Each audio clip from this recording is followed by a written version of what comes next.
Bavandimwe dusangiye isano isumbiye amaraso, urungano nshuti duhurira kuri uyu muyoboro roho nyir'ukuri, Yezu Kristu akuzwe iteka ryose n'ahantu hose. Dutangire ikiganiro cyacu dusenga. Ku izina ry'Imana Data na Mwana na Roho Mutagatifu. Amen. Singizwa kandi ushimirwe Mana butatu butagatifu, waturemye dukunze. Ubwo twacumuye waducunguje umwana wawe, umwami wacu Yezu Kristu, wemeye kwigira umuntu, asamwa ku bwa Roho Mutagatifu, abyarwa na Bikira Mariya. Amaze kudupfira ku musaraba, yagiye ikuzimu abohora abo Sekibi yari yaragize imfungwa. Ku munsi wa gatatu arazuka, yiyereka inkoramutima ze, azohereza mu butumwa. Turi imbuto z'umurimo mutagatifu wo kukwamamaza bakoze. Nyagasani Yezu, muri kumwe mu ijuru, wakugarutseho, niwe dukesha kukumenya no kugusingiza. None dawe, akira isengesho ryacu ari we ubigiriye, kandi udushoboze buri munsi guhama mu butungane, maze nagaruka none, ejo cyangwa se ejo bundi, gutoranya abe no gucira imanza abazima n'abapfuye, azasange tubereye kumwakira no kwimana nawe ingoma ye y'urukundo, ubutabera n'amahoro yaduhishuriye kandi izahoraho iteka. Twifashishe Zaburi ya 2. Umutwe wayo uragira uti: Umwana w'Imana niwe mwami w'isi yose. Ni iki gituma amahanga asakabaka n'imiryango ikajujura ibitagira shinge? Abami b'isi bahagurukiye icyarimwe, n'abatware bishyira hamwe ngo barwanye Uhoraho n'intore ye. Bati nimucyo ducagagure ingoyi badushyizeho, tunage kure iminyururu batubohesheje. Utetse ijabiro mu ijuru we arabaseka, Uhoraho abaha urw'amenyo. Nuko ababwirana uburakari, ubukare bwe burabakangaranya. Ati ni jye wiyimikiye umwami kuri Siyoni, umusozi wanjye mutagatifu. Reka ntangaze iteka Uhoraho yaciye.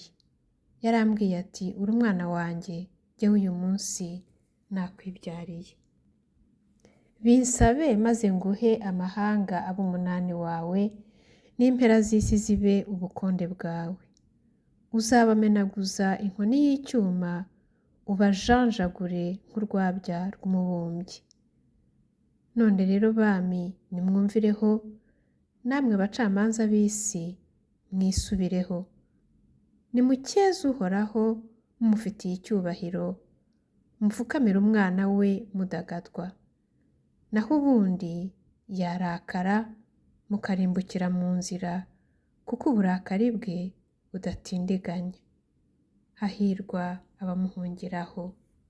Hubahwe Imana Data na Mwana na Roho Mutagatifu. Amen. Bavandimwe nkunda, muri uyu mwaka w'2025 tugeze mu mwaka wa 44 w'umugisha igihugu cyacu cy'u Rwanda cyagize, wo kugendererwa n'ijuru, kuko Bikira Mariya nyina wa Jambo, nyina w'Imana, umubyeyi wa Kiliziya, yatugendereye ari kumwe n'umwana we, umwami wacu, Imana Mwana, nyir'ijuru, nyir'ijambo, nyir'ubutagatifu, nyir'ukugaba. Ayo mabonekerwa yatangiriye i Kibeho, akomereza ahandi mu Rwanda ndetse no hanze yarwo, bikurikije ugushaka n'umugambi w'Imana urenze kure imyumvire yacu. Kandi nk'uko ijuru ryabiduhishuriye, ayo mabonekerwa azakomeza kugeza igihe intego y'ijuru yatumye atangira izaba yagezweho. Nyagasani Yezu yagize ati, Kibeho igiye guterura ihereze uwayitoye akayituma. Muri aya mabonekerwa bavandimwe, twahishuriwe amabanga menshi n'ijuru, tubikesheje gusa ko Imana idukunda byahebuje, ikaba yaratoye u Rwanda ngo irugire icyicaro cy'iyo ngoma y'urukundo, ubutabera n'amahoro ya Nyagasani Yezu Kristu. Uje bidatinze, kwimana iyo ngoma ntagatifu n'abiyejeje bagasezerera icyaha mu buzima bwabo, bagatega amatwi kandi bagashyira mu bikorwa ugushaka kwe gukubiye mu ijambo ry'Imana no mu mabwiriza atugezaho mu butumwa atanga, abunyujije ku babonekerwa yitorera bintamenyekana. Imana ni urukundo, ntacyo ishobora gukora idateguje muntu, ibinyujije ku bagaragu bayo abahanuzi. Ibyo tubisoma mu gitabo cy'umuhanuzi Amosi umutwe wa 3 umurongo wa 7. Abahanuzi ni indangururajwi ry'Imana, ntibavuga ibyo bitumirije, kandi iyo bateshutse barabihanirwa. Turaza kubyumva mu butumwa tugiye gutega amatwi. Babandi bajya bavuga ngo mu babonekerwa hari abatemewe, hari n'abadashobora kwemerwa kuko kubonekerwa babigize umwuga. Muze gutega amatwi mumbwire aho mwumva umunyenga mu kubonekerwa. Mu ibaruwa ya mbere yandikiwe Abahebureyi umutwe wa mbere guhera ku murongo wa mbere dusoma gutya: Imana imaze kubwira abasokuruza bacu kenshi no ku buryo bwinshi ikoresheje abahanuzi, natwe muri iyi minsi turimo ari nayo y'imperuka yatubwirishije umwana wayo, ari nawe yageneye kwegurirwa byose, akaba ari nawe yabiremesheje iyo biva bikagera. Iryo ni ijambo ry'Imana, dushimiye Imana. Ubwo dusomye umurongo wa mbere n'uwa 2. Umwana w'Imana aratubwira twebwe Abanyarwanda ati: ese mubona twaraje gukina namwe? Mu by'ukuri ubutumwa tugezaho ubu ni amabwiriza ndakuka aduha, kuko azi ko turangaye kandi ni mu nyungu zacu, akabigirana impuhwe kubera yuko ntawe ashaka kuzimiza muri twe. Urahirwa wowe wahisemo kwakira mu buzima bwawe ubutumwa bwa Kibeho bugusaba kugarukira Imana, guhinduka burundu, kwemera wemeye, guhamya ukwemera kwawe ushize amanga, gusaba imbabazi z'ibyaha byawe byose, ibyoroshye ndetse n'ibikomeye mu isakaramentu rya penetensiya, gutanga imbabazi ku baguhemukiye nta n'umwe ushyizeho amananiza, gusenga ubutaretsa ndetse no mu mwanya w'abadasenga. Urahirwa wowe wemeye gufatanya n'abandi kwinjira mu nkuge twahawe ariyo rozari ntagatifu, akabando k'abizigiye Nyagasani Yezu, abemeye gutozwa n'umubyeyi Bikira Mariya kwisugukura, bitegura umwana we uje bidatinze kwima ingoma ye hano ku isi. Urahirwa wowe ushishikariye kumenya no gukora no kwamamaza icyo Nyagasani Yezu n'umubyeyi we bashaka, icyo basabye igihe bateruye Kibeho kandi bakomeje gusaba mu butumwa bwa Kibeho igikomeza. Urahirwa wowe watsinze ubuhakanyi no kunigana ijambo nyir'ijambo, ugabira ijambo uwo yishakiye. Wowe rero wahisemo ugahagarara ku cyo Nyagasani Yezu yavuze kandi akomeje kudutegeka, hama mu birindiro imyuka y'iterabwoba n'iyo kugucecekesha n'imyuka yo gupfurika ubutumwa bwa Nyagasani Yezu, uzi neza yuko idaturuka ku Mana kandi ko itsindwa mu izina rya Nyagasani Yezu. Koresha udatezuka ingabire Nyagasani Yezu yaguhaye igihe akubwanizamo Roho Mutagatifu we muri batisimu no mu gukomezwa, kuko yakugize umusaserdoti, umuhanuzi n'umwami. Bavandimwe, twese Roho Mutagatifu twuhiwe ni umwe. Ingabire za Roho Mutagatifu tuzisoma mu ibaruwa Pawulo Mutagatifu yandikiye Abanyakorinti umutwe wa 12 kuva ku murongo wa 1 kugeza ku murongo wa 11. Umurongo wa 7 w'icyo gitabo uragira uti: koko rero buri wese ahabwa kugaragaza ibyo Roho w'Imana amukoreramo ngo bigirire akamaro bose. Iryo ni ijambo ry'Imana, dushimiye Imana. Mu ngabire za Roho Mutagatifu nta ngabire yo yo kugumisha abo ushinzwe mu bujiji cyangwa mu kuganda ibamo. Ari uyobora kiliziya nto ari rwo rugo, cyangwa se uyobora kiliziya ngari, umuryango mugari w'abatowe muri batisimu, ibuka ko Roho Mutagatifu nta ngabire agira yo guhakana ukuri kuzwi neza, nk'amabonekerwa ya Nyagasani Yezu yabereye i Kibeho ku mugaragaro. Muri iki gihe ijuru ryatwibukije ko ari igihe cy'ubumaritiri. Roho Mutagatifu yagabiye ingabire nyinshi kandi zinyuranye abo Nyagasani Yezu yeguriye kwamamaza Kibeho. None barahamya bashize amanga ubutumwa bwa Kibeho, ugushaka kwa Nyagasani Yezu yatugejejeho mu mabonekerwa. Uyu munsi Nyagasani Yezu yatubwiye ati, ijambo ryanjye ntirihera. Mugiye kubyumva mu butumwa tugiye gusomerwa. Bavandimwe banyarwanda, ijambo ryose Nyagasani Yezu yavuze muri aya mabonekerwa, nimuhagurukire kurimenya kandi muryubahirize, kuko utari kumwe na Nyagasani Yezu, utari mu gushaka kwe aba amurwanya. Nyamurwanya Kristu arangwa no gupfukirana ibyo Nyagasani Yezu amaze imyaka 44 kandi akomeje guhanurira u Rwanda. Nyamara nyamurwanya Kristu nta bubasha afite bwo gukumira Nyagasani Yezu n'ugushaka kwe. Nyamurwanya Kristu agiye gutunguzwa umucyo kandi azababazwe. Ibyo ni Nyagasani Yezu ubyivugira. Hari kandi ahantu abantu binubira ubutumwa ngo ariko aho mwahereye muhanura, ibyo muvuga bizaba ryari kuko bitegereza biturambiye. Ijambo ry'Imana dusoma mu ibaruwa ya 2 ya Petero, umutwe wa 3, rirabasubiza. Turasoma mu ibaruwa ya 2 ya Petero, umutwe wa 3, umurongo wa 4, wa 8 n'uwa 9. Mbese isezerano ry'uko azaza ryaba rigeze he? Kuko kuva igihe ababyeyi bacu bapfiriye, byose bikomeza kuba nk'uko byari bimeze mu ntangiriro y'iremwa ry'isi. Nyamara rero, nkoramutima zanjye, hari ikintu mutagomba kwibagirwa. Ni uko kuri Nyagasani umunsi umwe ari nk'imyaka 1000, n'imyaka 1000 ikaba umunsi umwe.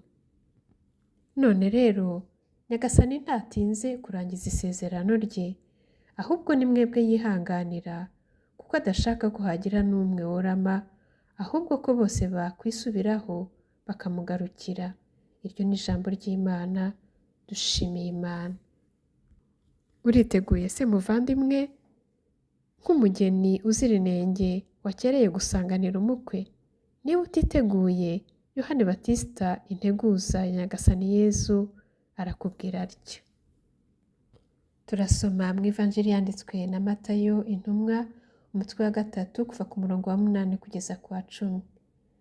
Noneho rero, nimugaragaze imigenzereze ikwiranye n'ukwisubiraho nyako. Kandi ntimwitwaze ngo Aburahamu ni umubyeyi wacu. Ndanabiberuriye, ndetse aya mabuye muruzi, Imana ishobora kuyabyutsamo abana ba Aburahamu. Dore intorezo irambitse ku mizi y'ibiti, none igiti cyose kitera imbuto nziza kigiye gutemwa maze gicanwe.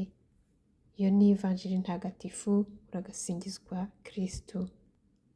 Bavandimwe dusangiye gukundwa no gucungurwa, ntawe uzinjira mu ngoma ya Nyagasani Yezu uje bidatinze ngo yinjizwemo nuko ari umwana wa Aburahamu. Ntawe uzinjizwamo nuko yabatijwe hanyuma akajya kwibera mu bikorwa by'umwijima.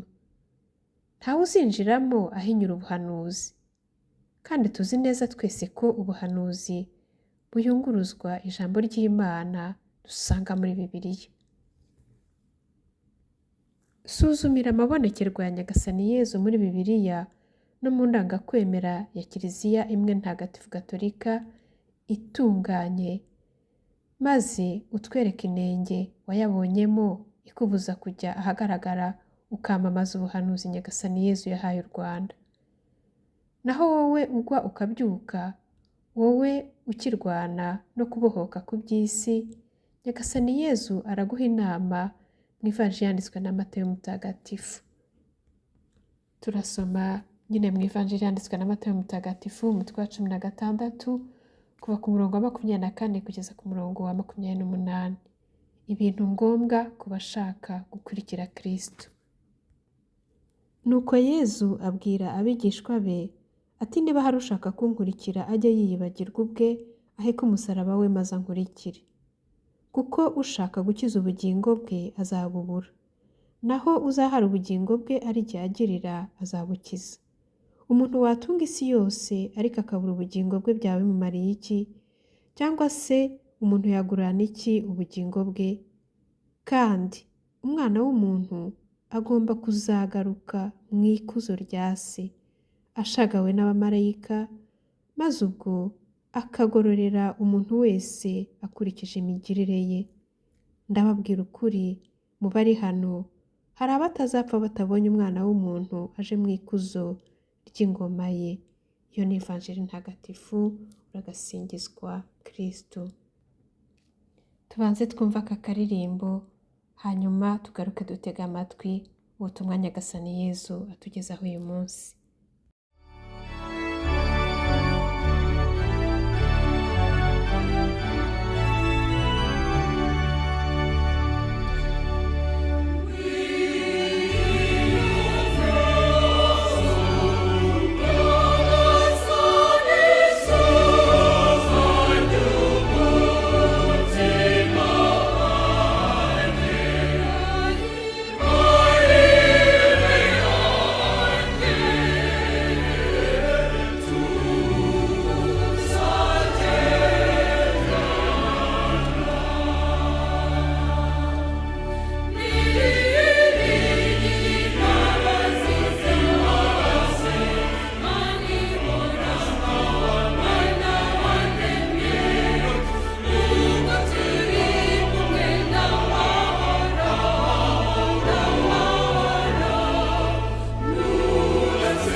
Ubutumwa Nyagasani Yezu yagejeje kuri Micombero Theophile tariki 13 ukwezi kwa munani umwaka w'ibihumbi 2000. Yaherukaga kumubonekera tariki ya 30 ukwezi kwa karindwi umwaka w'ibihumbi 2000. Micombero Theophile aragira ati: Nyagasani Yezu yaje saa 3:30 za mu gitondo, asanga turi muri rozari n'abakristu dufatanya. Yari yambaye ikanzu y'umweru yijimyemo gake, yabanje guhagarara umwanya muto areba uko dusenga. Nuko hashize umwanya muto arampamagara ati: Micombero mwana wanjye, ariko mbona arakaye ntikarame Nyagasani. Ati: umeze ute? Ndumva ndaho gakeya. Ati: ese urarwaye? Ntabwo ndwaye, ahubwo mbonye uje urakaye numva ngize ubwoba. Ati: abo bana banjye bose bicaye ni njye wabazanye hano, mwese uko mwicaye uko mbahaye umugisha. Urakoze Nyagasani. Ndaceceka, akomeza kunyitegereza, nuko areba aho dusengera arampamagara ati: Micombero mwana wanjye, kuki tubabwira ibintu ntimubikore? Ese ibiki? Ati: ibyo tubabwira byose niko mubikora? Turagerageza uko dushoboye Nyagasani. Ati: muragerageza uko mushoboye? Yego. Ati: ko nababwiye ko aha hantu hanjye nigaragariza hagomba gutunganywa uko bikwiye, mwarahatunganyije? Ndamusubiza nti: uko wabimbwiye niko nabivuze Nyagasani. Ati: ko tubabwira ibintu ntimubyumve, mugira ngo hari uwundi utuvugira? Ntabwo ari Micombero uba ubabwira, ahubwo ambera mikoro nkivugira. Dusigaye tubabwira ibintu bimwe mukabikinisha, ntabwo mucyumva niyo tubabwira. ese mubona ko twaje gukina namwe? Igihe kirageze kugira ngo namwe mutungurwe, kuko uwanga kumva ibyo tumubwira wese azatunguzwa umucyo kandi azababazwa. Nimureke kudukinisha, ahubwo mwumve ibyo tubabwira. Bamwe muri mwe birirwa bijujuta bavuga ngo igihe bahereye bavuga ubutumwa, ibyo bavuga ko tutabibona. Utekereza nk'uwo wese imbere yanjye ntacyo ari cyo ameze nk'uwapfuye. Sinakubwiye ko ijambo ryanjye ritajya rihera? Ntabwo ari wowe wenyine nabibwiye, ahubwo abumva ibyo tubabwira bose bamenye ko ijambo ryanjye ritagomba guhera. Bamenye ko byanze bikunze ko ibyo navuze bigomba kuba. Nawe kandi mwana wanjye, umenye ko umurimo wanjye nagushinze ukomeye, kandi mpora mbikubwira ko utagomba kwitwara uko wishakiye. Sinakubwiye ko ufite urugendo rurerure kandi nkanakubwira ko rwegereje? Kuki utitwara neza uko bikwiye?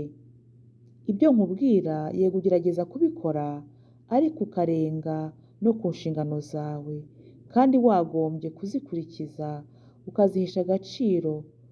ukazihesha n'agaciro, kuko ari njye waziguhaye.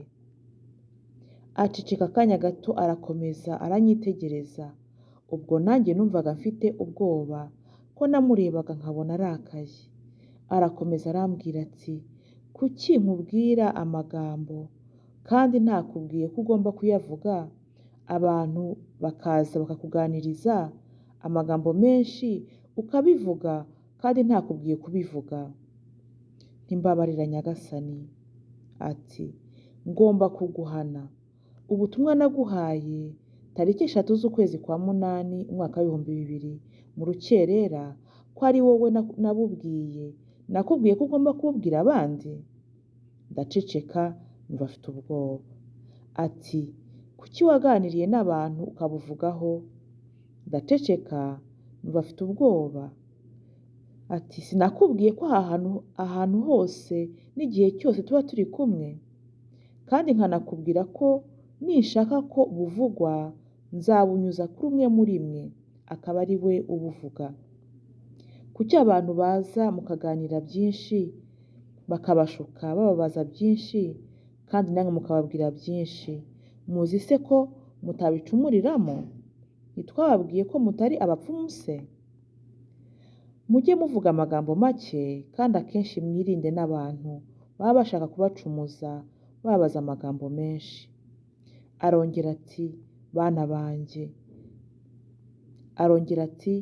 ba bana banjye mwari mwicaranye ejo bundi muganira, ariko hari n'amagambo menshi mutagombaga kuvugira hano, kuko ibyo mutekereza byose mba mbireba.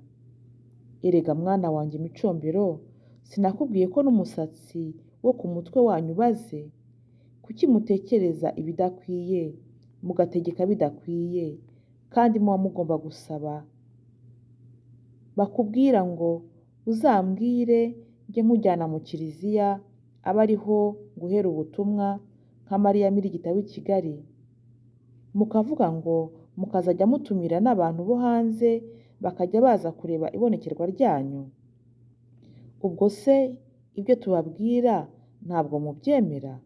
Hahirwa abemera batabonye. Hari ikindi gitangaza se mutegereje?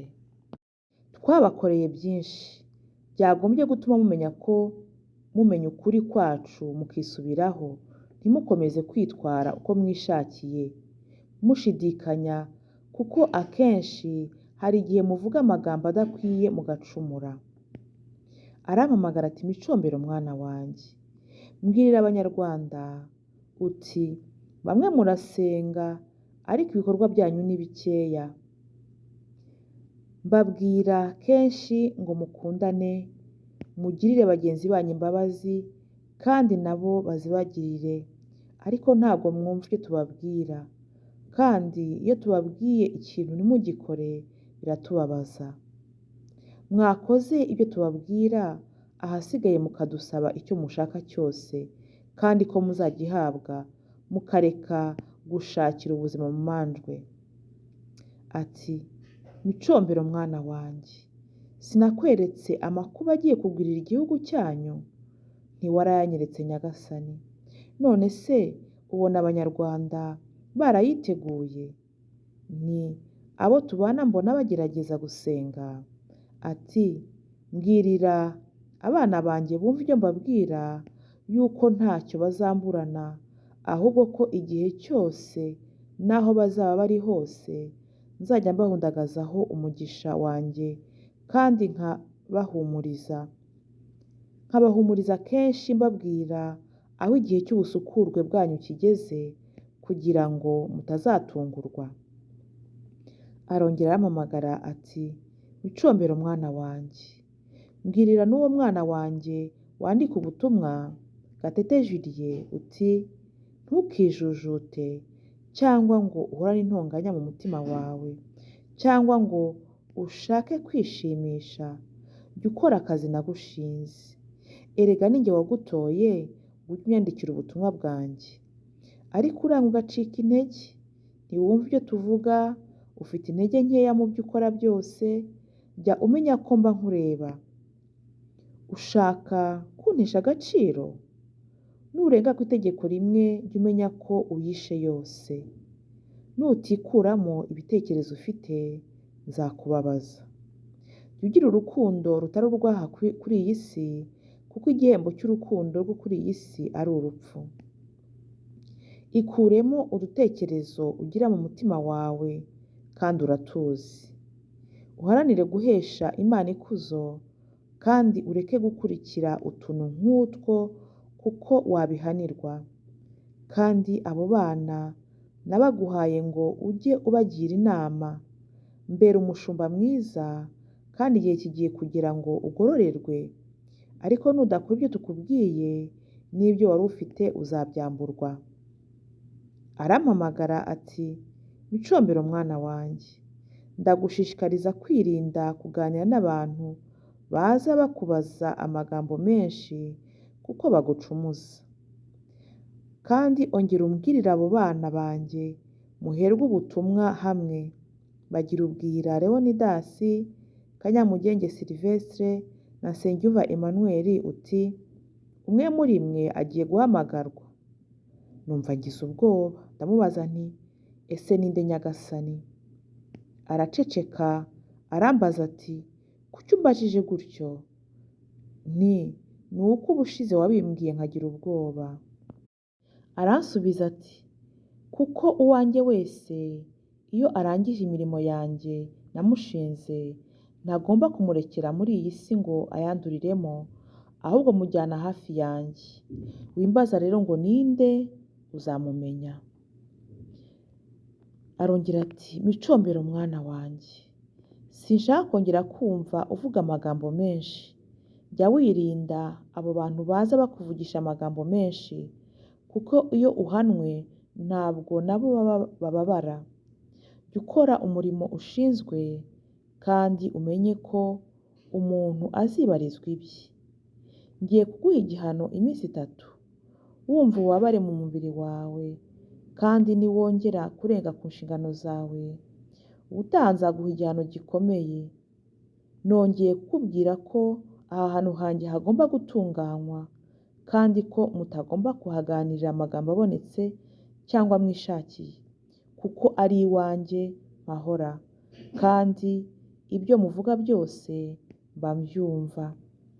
Mbwirira abo musengana ahangaha uti nimunsabe ndumva. Niba ushaka gusabira uwawe urwaye, umuvuge amazina, cyangwa niba ushaka gusabira umuryango wawe, uvuge amazina yawo, cyangwa se niba ari inshuti yawe uyivuge mu izina, cyangwa se niba hari n'ikindi ushaka gusaba ukimbwire. Mwitinya kunsaba, ko ari cyo cyanzanye rwagati muri mwe, kugira ngo usaba yizeye wese ahabwe icyo asabye. Ansezeraho aragenda, ati naho ubutaha. Iryo ni ijambo ry'Imana. Dushimiye Imana.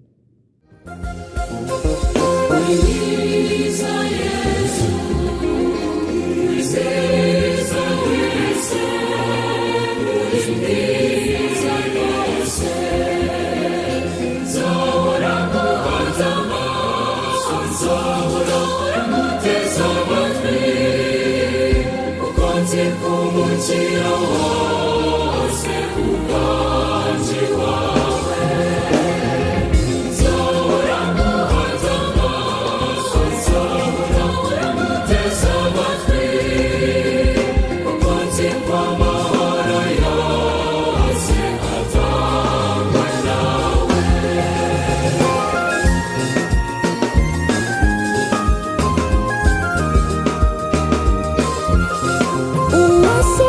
nongeye ku byishimo byawe. N'iki kindi yararekera mukundwa, ntacyo ntacyo.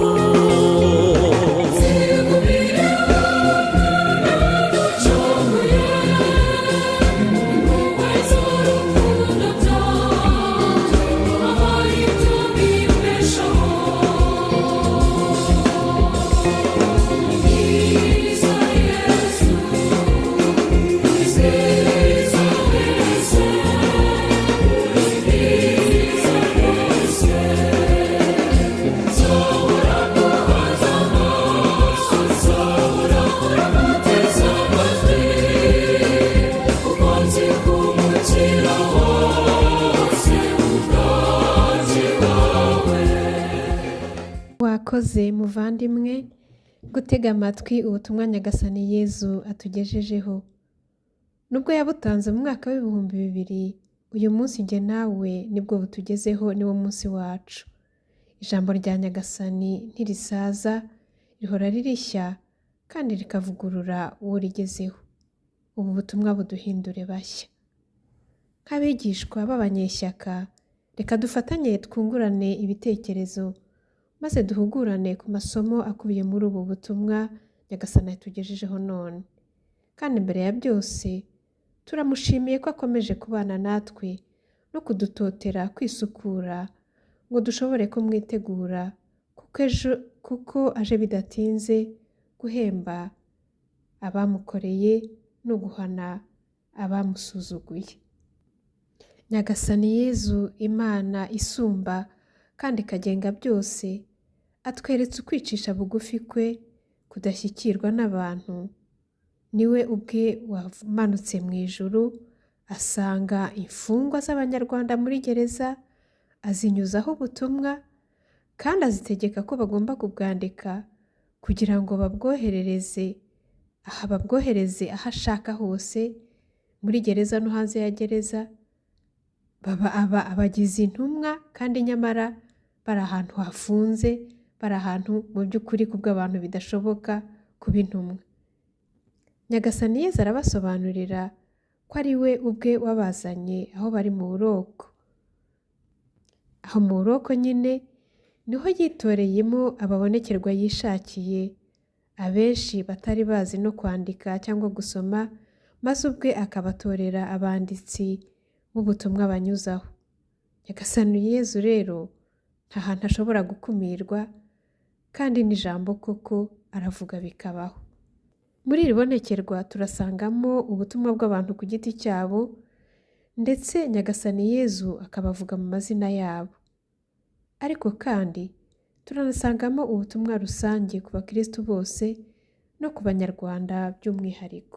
Muri ibi bihe twitegura kandi twamamaza ko Nyagasani Yezu ari mu nzira agaruka gucira imanza abazima n'abapfuye, kuko Nyagasani Yezu ubwo yabiduhishuriye ikibeho ku ikubitiro, nyamara akaba yaremeye ko bifata igihe cyose cya ngombwa kugira ngo abariho bose bahabwe amahirwe angana yo kubimenyeshwa kugira ngo bamwitegure, kuko ntacyo uhoraho akora atabanje kubimenyesha abagaragu be abahanuzi, nk'uko twabisomye mu gice cya mbere cy'iki kiganiro. Abahanuzi nibo bashinzwe kuburira imbaga y'Imana. Nyagasani Yezu yibukije ko ahantu he yigaragariza, nubwo ari mu buroko, aho bateranira bamusenga, hagomba gutunganywa, hakagirirwa isuku, hagategurwa kandi hakubahwa. Mu by'ukuri aratwibutsa ko aho tumusengera, mu ngo zacu, muri za shapeli zacu, muri za kiliziya zacu, hagomba kugirirwa isuku kandi hakubahwa, ntihakorerwe ibiganiro n'ibindi byose bitaboneye. Ni nako abidutegeka ku mubiri wacu, ko imibiri yacu ari isengero ry'Imana. Ibyo tubisoma mu ibaruwa Pawulo mutagatifu yandikiye Abanyakorinti, umutwe wa 6 kuva ku murongo wa 19 kugeza ku wa 20. Ubundi se ntimuzi ko umubiri wanyu ari ingoro ya Roho Mutagatifu ubatuyemo, kandi ukomoka ku Mana, maze mukaba nta bubasha mwifiteho, mwacungujwe igitambo gihambaye, nimusingirize rero Imana mu mubiri wanyu. Iryo ni ijambo ry'Imana, dushimiye Imana. Iri jambo dusomye kandi ribanzirizwa n'inyigisho ku gutegeka umubiri wacu no kutagengwa n'irari, cyane cyane irari ry'ubusambanyi. Ibyo tubisoma mu ibaruwa ya mbere nyine yandikiwe Abanyakorenti, umutwe wa 6, kuva ku murongo wa 12 kugeza ku murongo wa 18. Kuko umubiri wacu ugenewe Nyagasani, akaba ari we uwugenga. Imibiri yacu izira inenge, ibigingo zizira inenge za Kristo. Iyo mibiri izira inenge y'icyaha niyo izasanganira Kristo, naho abapfuye batunganye bakazagarukana nawe bamushagaye. Nyagasani Yezu kandi yagaragaje muri iri bonekerwa ko atishimira abahinyura ubuhanuzi. Ijambo ry'Imana dusoma mu Banyatesaloniki, ibaruwa ya mbere yandikiwe Abanyatesaloniki, umutwe wa 5, kuva ku murongo wa 19 kugeza kwa 22, ufite umutwe witwa andi mabwiriza. Riragira riti: muramenye rero, ntimuzimye roho w'Imana, ntimugahinyure ibyahanuwe, ahubwo mujye mugenzura byose, ibyiza mubigumane, naho ikibi cyose mukirinde. Iryo ni ijambo ry'Imana, dushimiye Imana. Nyagasani Yezu muri iri bonekerwa yatwibukije ko akenshi atubwira ntitwumve, ntitwumvire. None twategura dute amaza ya Nyagasani tutamutega amatwi, tutamwumvira? Nyagasani Yezu kandi yongeye kutwibutsa ko ibyo avuze byose muri iri bonekerwa ndetse n'ibyo yavuze mu yandi mabonekerwa byose bizasohora. Abahinyura ubuhanuzi n'ababuza abandi kubumenya ntibazabubuza gusohora, kuko bose ni abantu, bose ni ibiremwa, nta bubasha, nta bushobozi bafite bwo gutambamira ugushaka kw'Imana. Umutegeka w'abantu ni umwe, umwana w'ikinege w'Imana. Niko tubihamya mu ndangakwemera yacu ya Kiliziya Gatolika imwe itunganye. Kandi umunsi wa Nyagasani uzaza nk'umujura. Uwo munsi wo guhemba no guhana Nyagasani Yezu n'umubyeyi we Bikira Mariya barimo badutegurira, badutoza kwisukura kuri roho zacu, kugira ngo ejo cyangwa ejo bundi Nyagasani niyigaragaza mu ikuzo rye, tuzabe kuko dukwiye kumusanganira. Petero Mutagatifu intumwa yaduhaye inama z'uko twakwifata dutegereje amaza ya Nyagasani. Tubisoma mu ibaruwa ya 2 ya Petero nyine intumwa mutagatifu, umutwe wa 3 wose. Uwo mutwe witwa, guhera ku murongo wa 1 kugeza ku murongo wa 13, witwa ukuza kwa Nyagasani. Ariko ngiye kubasomera umurongo wa 13. Ariko uko Imana yabisezeranye, dutegereje ijuru rishya n'isi nshya, aho ubutungane buzatura. Ngiyi ingoma y'urukundo, ubutabera n'amahoro. Kuba intungane ubu niyo tike yo kwinjira muri iyo ngoma. Naho muri iyo baruwa nyine ya 2 ya Petero intumwa mutagatifu, umutwe wa 3 kuva ku murongo wa 14 kugeza ku murongo wa 18, haratubwira uko twakwifata dutegereje amaza ya Nyagasani. Tuhasome: niyo mpamvu nkoramutima zanjye, mu gihe mugitegereje ibyo, mugomba gukora uko mushoboye kose kugira ngo Nyagasani azabasange mu mahoro, muri abaziranenge n'inyangamugayo. Kandi mumenye ko Nyagasani akomeza kubihanganira agira ngo abakize, nk'uko Pawulo umuvandimwe wacu dukunda yabibandikiye akurikije ubushishozi yahawe. Ni nacyo avuga mu mabaruwa ye yose, aho asiganura ibyo. Icyakora harimwo bimwe biruhije kumvikana, ugasanga abantu babaswa n'injiji babitwara uko bitari, nk'uko babigenza no ku byanditswe bindi. bityo bakikururira ubucibwe. Nuko rero nkoramutima zanjye, dore mwe muraburiwe, muramenye, hato mutazashukwa n'abagomeramana biyobeje, maze mugateshuka ku mizero yanyu. Ahubwo nimukomeze kujya mbere mu ngabire n'ubumenyi by'Umwami wacu n'Umukiza wacu Yezu Kristo, nahabwe ikuzo ubu ngubu n'iteka ryose. Amen. Iryo ni ijambo ry'Imana, dushimiye Imana. Muri iri bonekerwa kandi hari ibyo Nyagasani Yezu yatubwiye dukwiye kwivugururaho mu gihe tugitegereje kandi twitegura ayo maza ye, cyane cyane ko anaduteguza amakuba agiye kugwira igihugu cyacu cy'u Rwanda. Aradusaba twese ko twahora twiteguye ngo tutazagwa mu mutego w'icyaha icyo ari cyo cyose, kuko uwishe itegeko rimwe gusa aba yishe yose. Nyagasani aradusaba kumwumvira, kubera ko utamwumvira amutesha agaciro. Kutamwumvira ni ubundi buryo bwo kumurwanya. Aradusaba kandi gusenga dushishikaye no kongera ibikorwa byacu byiza. Nyagasani Yezu aradusaba kuvuga make, kuko iyo tuvuga menshi, mbere na mbere atujyana mu bicumuro, ariko kandi binadutesha igihe cyo gusenga. Nyagasani Yezu aradusaba kwirinda kwijujuta no kwirinda kwitonganya n'iyo byaba bibera mu mutima gusa, kuko byose aba abibona kandi abyumva. Aradusaba guharanira ikuzo ry'Imana ryonyine, kuko ari byo bigeza ku kugororerwa. Aradusaba guha agaciro umurimo wose dukora, umurimo wose adushinga, no kwitwaramo neza. Nyagasani aradusaba kandi kumenya yuko ababonekerwa atari abapfumu, maze tukirinda kubajyana mu biganiro bigamije kubacumuza gusa. Aradushishikariza kumwemera no gukomera ku ishyaka ryo kumukorera, ariko kandi tukirinda kumukorera gahunda z'aho azabonekerwa n'uburyo azahabonekera, ndetse no kumuhitiramo abazabonekera.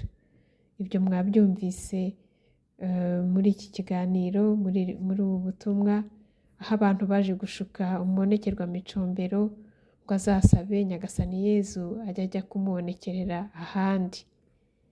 Nyagasani Yezu asoje iri bonekerwa adushishikariza kumusaba kuko atwumva. Atwigishije gusabira abacu, kwisabira ubwacu, ndetse no gusabira abandi bose dufite ku mutima, tubavuga mu mazina yabo. Nyagasani Yezu ati, mwitinya kunsaba, kuko nicyo cyanzanye rwagati muri mwe, kugira ngo usaba wese yizeye ahabwe. Ahasigaye ni ahacu bavandimwe, nitumutitirize tumusaba kuba intungane, ibindi byose azabiduhaho umugereka. Kandi twiragize umubyeyi wacu Bikira Mariya, adusabire twigomere mu rwuri rw'umwana we Yezu Kristo, maze naza mu kanya kaje guhemba no guhana, azasange dufite itike y'ubutungane. Bikira Mariya utasamanywe icyaha, udusabire twese abaguhungiraho. Bikira Mariya utasamanywe icyaha, udusabire twese abaguhungiraho. Bikira Mariya utasamanywe icyaha, udusabire twese abaguhungiraho. Amen.